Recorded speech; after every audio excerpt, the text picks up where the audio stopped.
DJ Viblen Raj.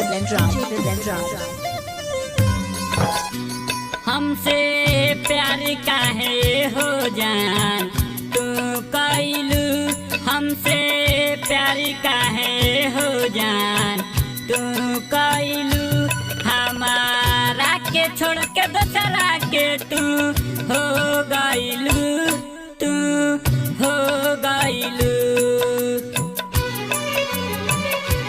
हमसे प्यार काहे हो जान तू कइलू, हमारा के छोड़ के दूसरा के तू हो गइलू, तू हो गइलू। तारों से भी पूछा, सितारों से भी पूछा, तारों से भी पूछा, सितारों से भी पूछा, ऐ चांद मेरे दोस्त जरा इतना तो बता दे मेरे सनम ने मुझसे क्यों रूठा।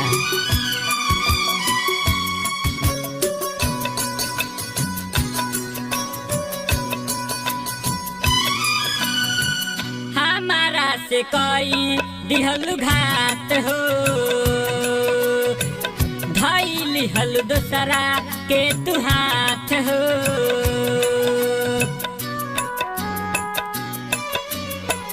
हमारा से कोई दिहल घात हो,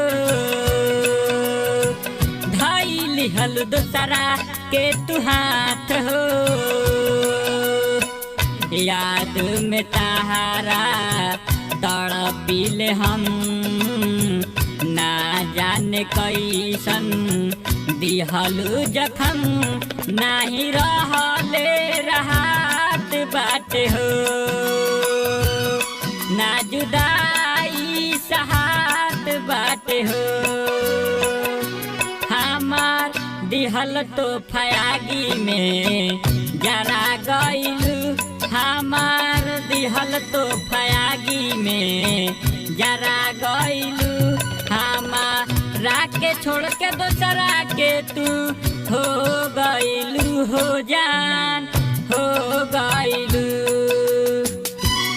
मोहब्बत और शराब दोनों में खौफ होता है, मोहब्बत और शराब दोनों में खौफ होता है।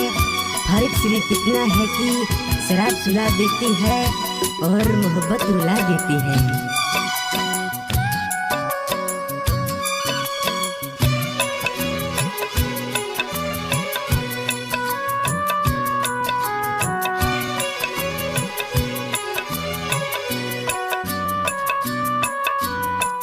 करत रहनी हद से ज्यादा प्यार हो, देलू हमारा जीना जीउजार हो। काहे ऐसन कैलू काहे? करत रहनी हद से ज्यादा प्यार हो, देलू हमारा जीना जीउजार हो। मुआला के बाद रानी भूले न जइहा, हाथावा से अपना तू अरथी सजइहा, नाही तन को तू देर करिहा। हमारा मैयत के साथे रहिहा। राजेश राजा राजमोही के भुला गइलू, दुर्गेश बेदर्दी के रानी तू भुला गइलू, हमारा के छोड़ के दूसरा के तू हो गइलू, हो जा।